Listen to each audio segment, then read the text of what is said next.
જય ભવાની, જય માતાજી. મિત્રો, આમ તો દુહા મને બહુ ગમે એટલે મને મન આવે ત્યારે દુહાની મોજ આપું છું. આજે એક સરસ દુહો મને બહુ ગમે છે, એ મારે ખરેખર સમજ સાથે ગાવો છે. મારા મતે સમજણ હું રજૂ કરીશ, કોઈની ચૂરેલી કોઈની કોપી નથી કરતો. મને જે લાગે તે જ બોલું છું, પણ દુહો સાંભળો.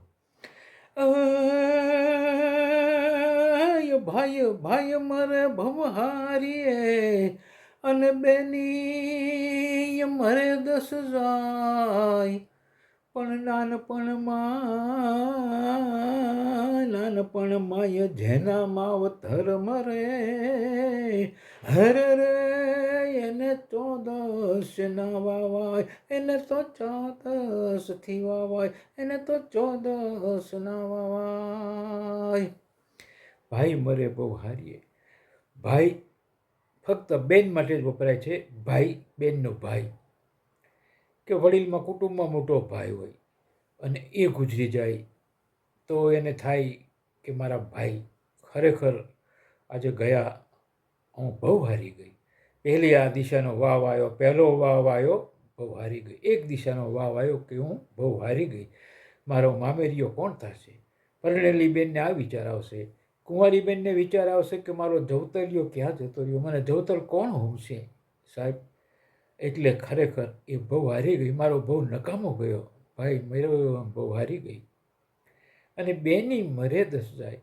બેન જ્યારે ગુજરી જાય ત્યારે એક એ દિશાનો વાવાય છે. બેનના કેવો વાવાય છે, એ કઈ દિશાનો વા આવે છે બેન મરી જાય ત્યારે, કે મારી બેનડી હતી સાહેબ. ખરેખર મને બહુ હોશ હતી એના છોકરા ભાણિયાઓને પરણાવવાની, એના મામેરિયા થઈને મારે જવાની. મારી બેન વગર મને રાખી કોણ બાંધશે? ધર્મની બહેનો બનાવીને રાખી બાંધવીને સકી માની જણી બેન પાસે બંધાવી બહુ ફેર પડે સાહેબ. અને સાહેબ એને એક આવી દિશાનો દુઃખદ વાયરો એને વાય છે સાહેબ. બેની મરે 10 જાય. અને નાનપણમાં જેના માવતર મરે, બાળપણમાં સાહેબ જેના માવતર મરે એને ચારેય દિશાના વાવાય છે, 14 વાવાય સાહેબ, ચારેય દિશાના વાવાય છે. પેલી એક દિશા, 2 દિશા, 3 દિશા, પણ માવતર જ ગુજરી ગયા નાનપણમાં. જેને માવતરના મોઢા નથી જોયા એ છોકરા મોટા થશે, શું દશા થશે એમની સાહેબ. કાં તો કોઈક સગાવાળા સારા મળે, પાળી પોષીને મોટા કરે, કાં તો કંઈક કચરા વીણીને સાફ કરીને મોટા થાય, કાં તો કંઈક કેટલા દુઃખો, કેટલી એને કલ્પના ના આવે એટલી તકલીફો વેઠીને એ ખરેખર સંઘર્ષ કરી, લડત કરીને જીવન જીવશે. કહેવાનો મતલબ કે નાનપણમાં જેના મા બાપ મરે એને 14 વાવાય છે સાહેબ.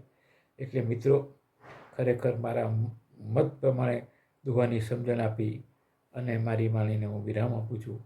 ભગવાન ના કરે કે આમાંથી એકય દિશાના વા કોઈને વાય, કારણ કે આ બધા વાતા વાયરા બધાને દુઃખી કરતા વાયરા છે. અસ્તુ. જય હો, જય ભવાની.